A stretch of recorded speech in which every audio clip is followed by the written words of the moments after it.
Last year felt like such a defining year for female pop stars. It felt like every other week there was new music being released, and honestly, considering the droughts that we've had this year, what a time to be alive back in 2024 for music. Clumsy tangents, but I've also seen an increased interest in racing. I recently read an article about the K-popification of racing. An interesting quote that I picked up was, "In many ways, F1 has evolved from a legacy motorsport into something that feels more like a multimedia pop franchise. F1 drivers are no longer just elite athletes behind the wheel. They're fashion muses, meme material, and, in the eyes of growing Gen Z fan base, idols. It's no surprise the sport has drawn fans from other hyper-engaged fandoms." There exists 2 Formula 1 series that I know about on Netflix. F1 movie just came out earlier this year with Brad Pitt and Damson Idris at the helm. It definitely feels that there's an increased interest, particularly by women and girls, in racing. In that vein, I've noticed something, and it's the use of cars in music videos and lyrics. This, of course, is not new. Cars in songs in general is a staple. And honestly, is there a more pervasive duo than bad bitches and cars in music videos? So I thought I'd explore the use of cars in more contemporary music videos and lyrics by female pop stars. So yeah, make sure to subscribe. This is my channel, Half Baked Takes, and I hope you enjoyed the video.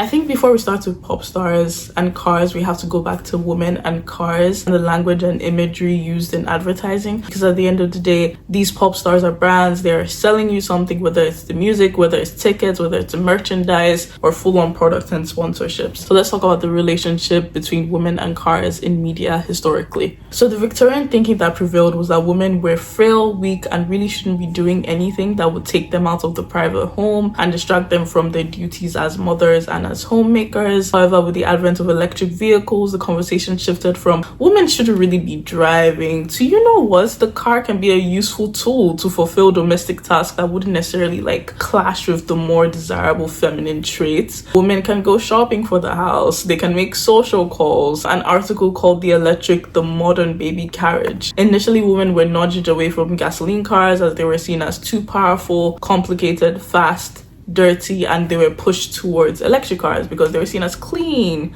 quiet, comfortable. Obviously, this changed over time. Electric cars were just not as fast and as durable as gas cars, and increasingly more women wanted to go further distances and faster. Additionally, the First World War kind of shifted cultural perceptions of gender. The nature of cities changed in that they became more interconnected. Texas crude oil was discovered, so gas became cheap, electricity became more expensive. And of course, there was the mass production of the automobile and the popularization of the assembly line by Henry Ford with the Model T series. Gas cars were made cheap and they were sold cheap. This stereotype of women not being suited for cars kind of mutated into women not being good drivers, and that stereotype pervades till today. However, while women were not seen as qualified to drive cars, they sure were used to sell cars. There's a lot of terrible ads out there, and don't worry, we'll touch on objectification later. But before we get into how cars are used in storytelling by the pop girlies, I'd like to do a little caveat here by mentioning how much pop is not the only genre to do this. Rap, for example, uses cars a lot. I don't want it to come across like female pop stars' standpoints are inherently deeper with their use of cars when there are reasons. For example,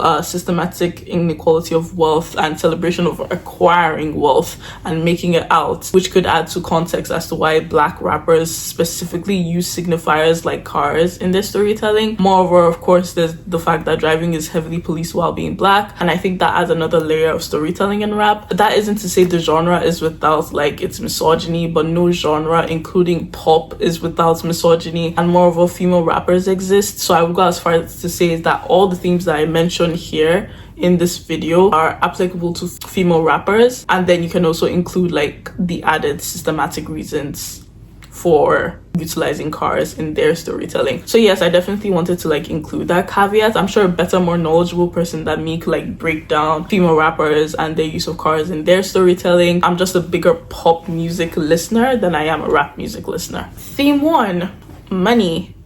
The first to get out of the way is cars as a signifier of wealth. The car is simply ornamental, the way a really expensive handbag or jewelry would be. It's flashy, it's sexy, it's nice to look at. The Pussycat Dolls sang that when they grow up, they want to drive nice cars. You're not hearing songs about these girls wanting to drive Toyota Corollas. It's important to know it's not just about owning a car, it's owning a nice car, luxury cars that the rest of us don't have. And if you're like Tyler, you're rich enough to not have to touch a wheel because you have a chauffeur. We see cars as a way to announce one's material success or lack thereof to the world.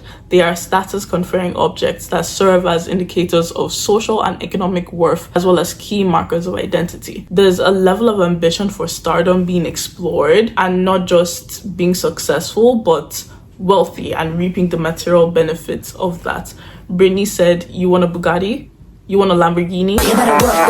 You better work, bitch." Think Beyonce Upgrade You, where she states, "Let me upgrade you, introduce you to the finer things in life." She's promising to elevate the man that she's in a relationship with. And not only that, she's saying she's a good look. The same way a fancy car is a signifier of wealth and status, having her on your arm, being Beyonce, is a signifier of wealth and status. It's almost reducing herself to the object a wealthy man would tote around, like a watch, to prove he's a big man. But I love how the video kind of juxtaposes this by having her also be a wealthy man, lip-syncing to Jay-Z parts and emulating a more masculine role, as well as the feminine, the vixen, and the player. It's very sure I am a rich man. There's this part of the video where she's hanging on to the man in a suit and listing a laundry list of designer items, and it's almost like he's a mannequin, like an oversized doll, an object, and she's just thinking of all the ways to win Stardol. Or I guess dressed to impress now. It's a transaction, a mutually beneficial arrangement founded upon exuberant wealth. These songs are so fun. I love a good money song, and I also love a good critique of consumerism as balance. Car culture is forever bound to the historical relations of modern capitalist production and consumption. Marina said, "All I ever wanted was the world." She paints a caricature of this prima donna who wants and wants and wants and wants, but is never satisfied. There's this innate desire for more that can never be filled. I love the video because instead of like a super grandiose video to emphasize this insatiable desire, we get sparse and empty, dimly lit rooms. It's super isolating, and I love how in some scenes it looks like there's no electricity, literally a couple of candles in the room. It's like she broke into an abandoned mansion, which maybe once was grand, but is now run down and dilapidated, or she's holding on to memories long past of a life that once was grand. And the car we got, we didn't even see that much of.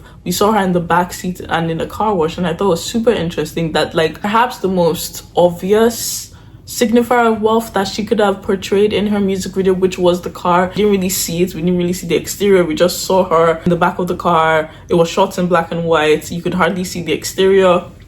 It was just so interesting to me. I think the song highlights the emptiness constant wanting can bring. And of course, for critique of capitalism, we have Rina Sawayama's Excess, where she states, "Tesla, Lexus, I deserve it," in a song dedicated to critiquing overconsumption and capitalism and who pays the price for our overconsumption. Spoiler alert, of course, it's the global south. And I'll just leave you with a quote here. "Paradoxically, the car is both a symbol of freedom, progress, and prosperity, and a harbinger of the perils of rapid industrialization, the wreckage foisted on humanity by corporate capitalism."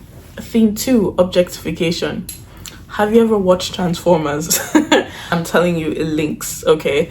Do you remember that moment when Megan Fox's character Michaela was attempting to fix a car, and the scene was just her like detailing what needed to be done to the car and her knowledge of vehicles, and yet the camera was lingering on her body? This goes back to women being used to sell cars. Objectification is kind of reducing people to objects. Through a feminist theory lens, it's like particularly women being reduced to objects. A core tenet of this being like reduction to the body. Much like how the camera lingers over Michaela's body while she's describing a car, implicitly likening her to a car, these songs contribute to a theme of sexual similarity stereotype between women and cars. How we can certainly have a bigger conversation on this and what choices artists have in portraying themselves, but for now, I like to think these how I've quoted them as "I am sexy car" songs. The pop star has a hand in crafting the narrative. The results are cheeky and punny, and probably some of my favorite songs on the list, purely because I love a good pun, I love a good metaphor,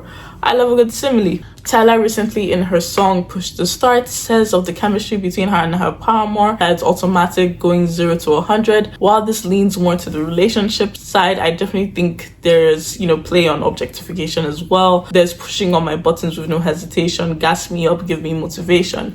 We can talk about Grace Jones' Pull Up to My Bumper, a video where she's superimposed on videos of cars on highways at night with lyrics like "Pull up to my bumper, baby, with your long black limousine." I love how innuendo-filled the song is, but we cannot talk about cars and sexual innuendo without talking about Rihanna's Shut Up and Drive. What I love about this song is that it takes literary devices all the way. Rihanna uses similes like I got class like a 57 Cadillac, which likens herself to a vintage luxury car. The effect is meant to highlight Rihanna as expensive, classy, and rare. But the metaphors and similes don't end there. She's got a ride smoother than a limousine. She's better than the Maybach, better than the Ferrari her partner might be driving. She's going 0 to 60 in 3.5. So baby, shut up and drive. I think the idea of driving and who's got the keys is certainly instrumental in this idea of objectification. Another tenet of objectification is ownership. I think with this objectification, there's certainly a level of like voyeurism involved that we're kind of playing into. There's this unabashed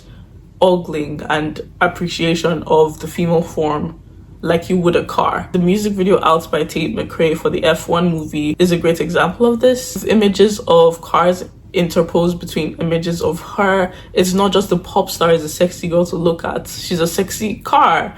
And again, the question we can pose is who are the drivers? And I'm trying to be very generous about it in a pop fantasy lens, because in real life, like objectification in general, of course, can be quite disgusting. We've seen ads of women being compared to cars, and there is real harm when you can objectify and degrade. You are making it okay to treat less than human. While the types of cars featured regularly change, the images of hypersexualized young women rarely do. Hardly visible as they often are in other male-dominated cultural scenes, young women exist under a spotlight of peering eyes, cast as objects whose bodies are inspected much as the body of a car would be. Again, I love these songs. It's just interesting to like analyze them through that lens. Okay, theme 3 is coming of age. When it comes to driving cars, there's certainly an element of like carefree nature and independence that pop stars explore. There's a wistfulness and an exuberance that can be tapped into, like Teenage Dream by Katy Perry or Ready or Not by Bridget Mendler. Great song. Both music videos explore this forever adventure. It's just like a never-ending great time. But I have to raise you something else. Have you ever watched Perks of Being a Wallflower? I remember writing this section of coming of age, and Sam's tunnel scene immediately came to mind. Just something carefree, youthful, and nostalgic about that scene. Louis' heroes blasting from the stereo, the tunnel lights blinkering and like reflecting off the car and Sam's face, the wind whipping her clothes and her hair, Charlie saying, "I feel infinite." I feel infinite. Boom. Cinema.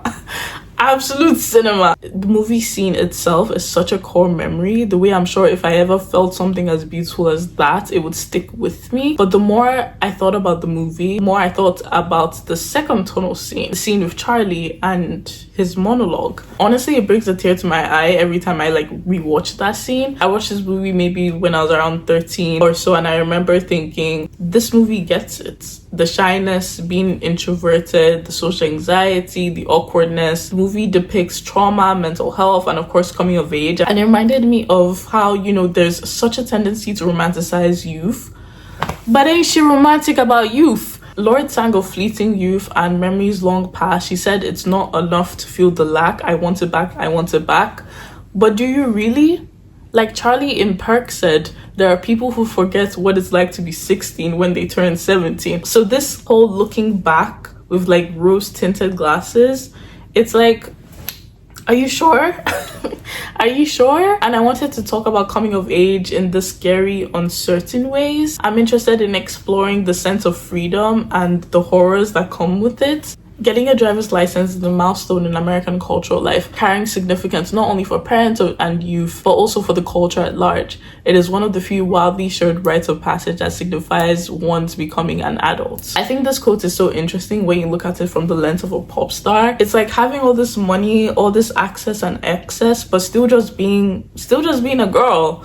I think this is how it is with learning how to drive. You're suddenly old enough to be able to operate this zooming metal contraption on the road with other zooming metal contraptions. You have to take into consideration only yourself, your passengers, and other cars and pedestrians. It's a lot of responsibility, not to mention like the financial burden attached to owning or using a car, and you can be as young as 16. I think Olivia Rodrigo touches on these horrors of growing up really well in her song Brutal. She asks this question, are these meant to be my best years? And maybe this is a sonic response to Katy Perry when she sings Where's My Effing Teenage Dream, and she sings about her insecurities and things maybe other girls her age can relate to, but on a grander scale, like not liking the songs she writes and being in the news. Additionally, Arya Starr in her album The Year I Turned 21, in a song simply titled 21, she sang, I'm just 21, what it feels to be more than 21. I've never known, I've never tried, I've never loved. What am I supposed to do with what I've done? Where did all the years go? And what I love about both songs is that the visuals uses cars and driving to represent the emotional core of the lyrics. I loved Arya's rollout and how a speeding cop stopped her because she was driving too fast, hitting a speed of 21. She's eventually allowed to drive off, and while she has a clear free road ahead, the journey to 21 wasn't without its uncertainty. Olivia, on the other hand, gets stuck in traffic as she sings she's got a broken ego and a broken heart. The entire video was chaotic and messy, and that encapsulates part of the teenage girl experience. And her being stuck in traffic, I interpreted that as how those impressionable years seem like they last forever, but as we know, the road eventually clears. I like these two songs for this theme because it seems like they're the natural progression of the other, from Olivia saying I'm so sick of 17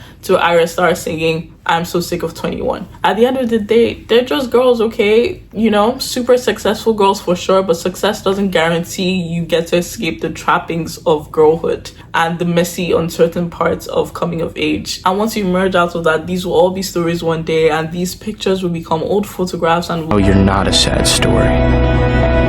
You are alive. And in this moment, I swear,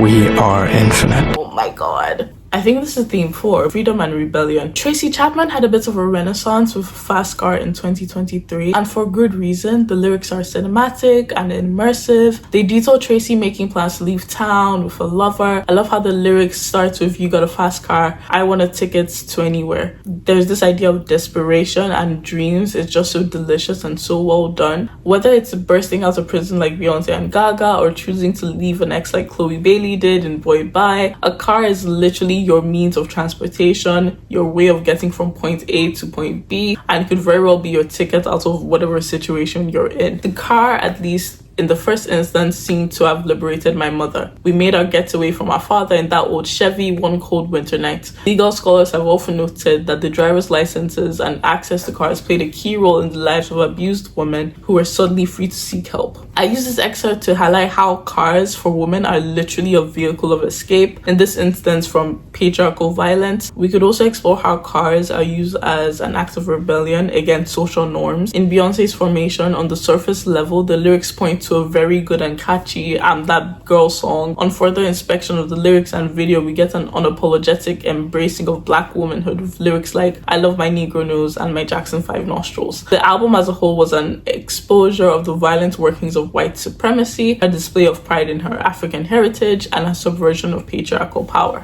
The most captivating images to me were the ones with the cars. Beyonce in a car doing donuts with her lemonade brains are seared in my mind. It's a gorgeous visual. And of course, her on top of the sinking police car. This of course referenced police brutality and the government neglect of New Orleans in the devastating aftermath of Hurricane Katrina. I think the overt references to facets of her blackness and black American culture, coupled with the lyrics, paint a picture of black resistance, and the cars were an instrumental part of that. There's also a great song called Stick of Gum by Nemesis, which on the surface reads like an unconditional love song with lyrics like it's easier to love you than to wonder why I do. And then you watch the video and you find out it was filmed in Palestine, and the context is deepened. It's love for her family, her roots, her country. Of course, we get a car and the scene looks carefree. The camera quality is grainy, giving like a nostalgic quality. In an interview, she had said of it, it's Palestinians liberated, smiling, having a good time with each other, having each other's company with almost nothing. I wouldn't even say it's like has a lot of overtly political themes, but I think it poses interesting questions of,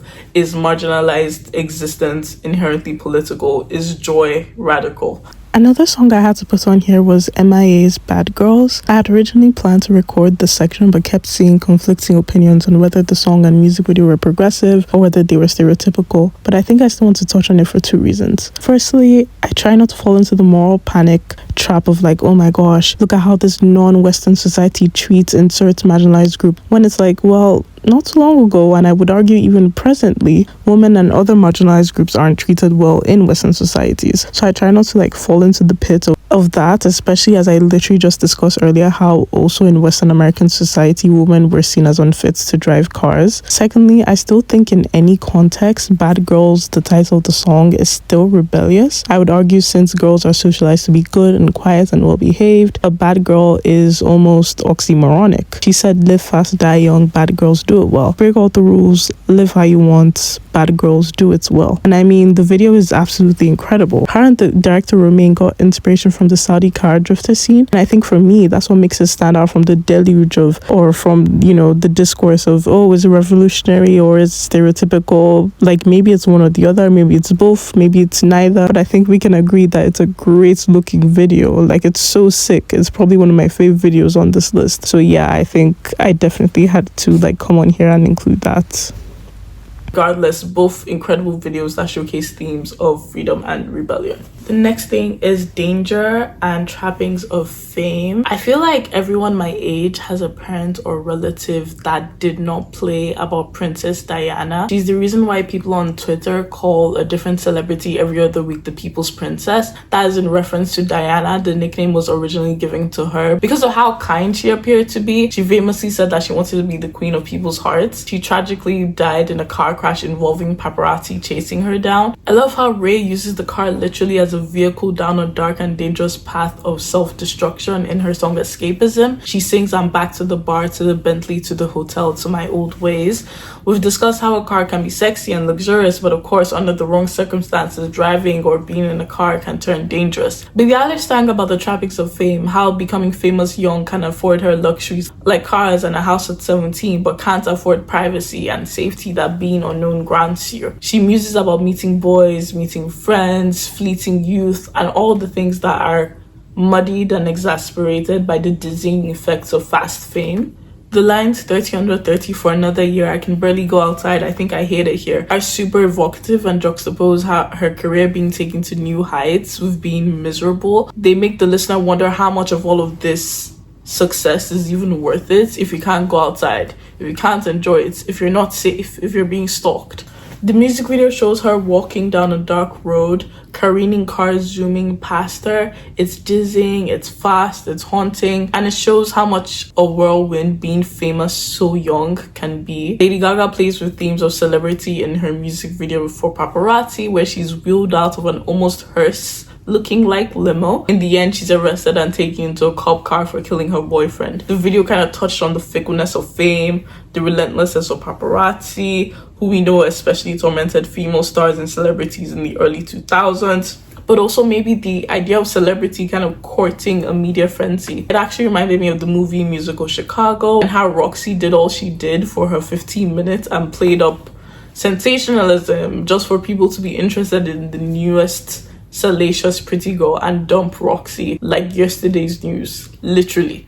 Jade Thirl tackled her complicated feelings of the music industry in Angel of My Dreams, which had her laid up next to a literal music industry giant in a limo. There's a distinct lack of privacy and entitlements to these women and their personal lives, not only by the general public, but by the industry that they're in. I think interestingly enough, this kind of ties back to my objectification theme. When we deny the humanity of people, even famous ones, it's easy to commodify them and to put them into potentially harmful situations because you forget that they're a person. The next theme is intimacy. So the growing popularity of the automobile also facilitated increased sexual activity among young people because of the privacy it provided. I think you can take this in two ways, right? What you do in the car with your partner partner, and then the car and driving being a metaphor for the relationship as a whole.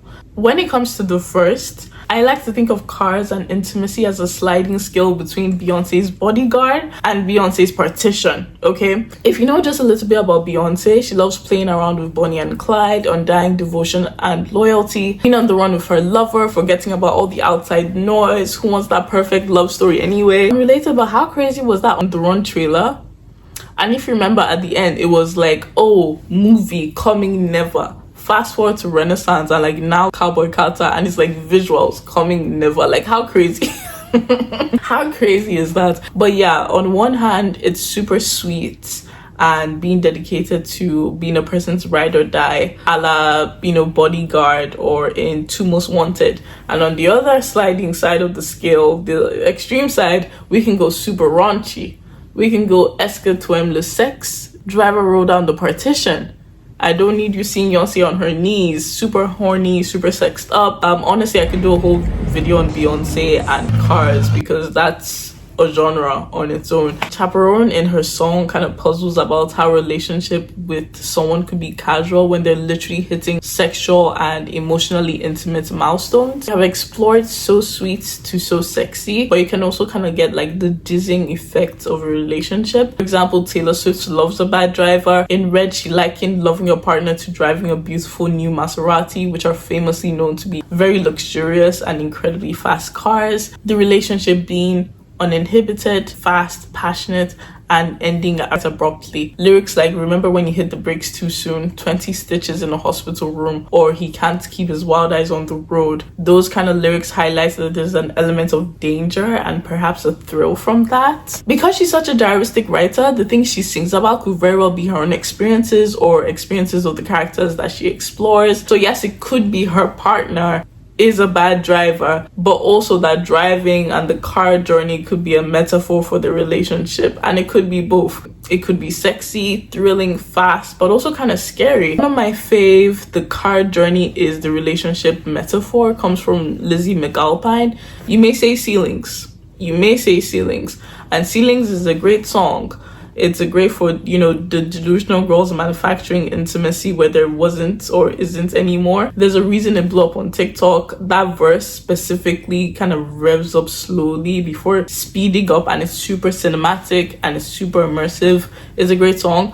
However, I Raise You Reckless Driver, she's a careful driver, he's a reckless one, and she tells him all the time to keep his eyes on the road. Like, it starts out sweet, slowly descends into haunting. The way it builds up momentum and tension before abruptly stopping, mimicking a car crash. I like that, and I like that there was like a consistent image and metaphor that she was weaving through not only like the lyrics but like the sound and the music video. Okay, so we're nearing the end of our little video here. Some honorable mentions: cars used in revenge and retaliation plots. Maybe Picture to Burn, Hold Up, Bitch Better Have My Money, Got It Like That by Jay Stevens, Please Please Please, perhaps. A subsection of this is maybe cars being used as a vehicle for a scheme, or cars being used as a punching bag for aggression. Sometimes these girls are on the road and on the run like Fergie and Glamorous, and sometimes they just want to go to town on inanimate, expensive objects like Beyonce. I also wanted to do something about having carefree fun, like It's Always a Good Time by like Carly Rae Jepsen and Owl City, but it's just too broad and I felt like it overlapped too much with like the youth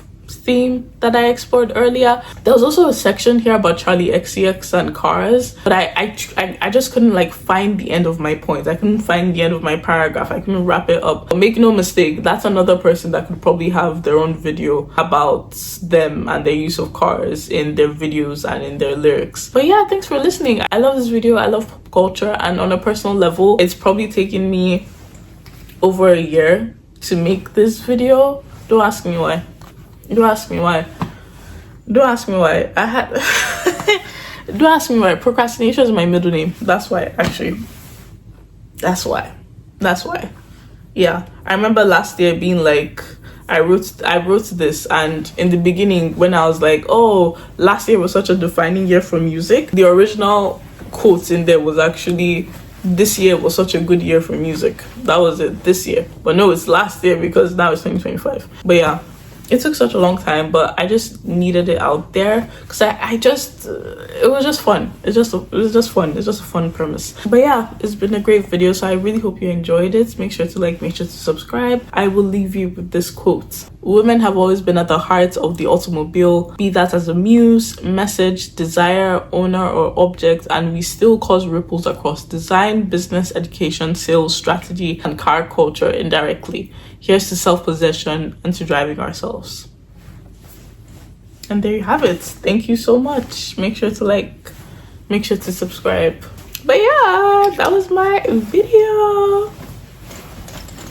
Bye. This is like my interpretation of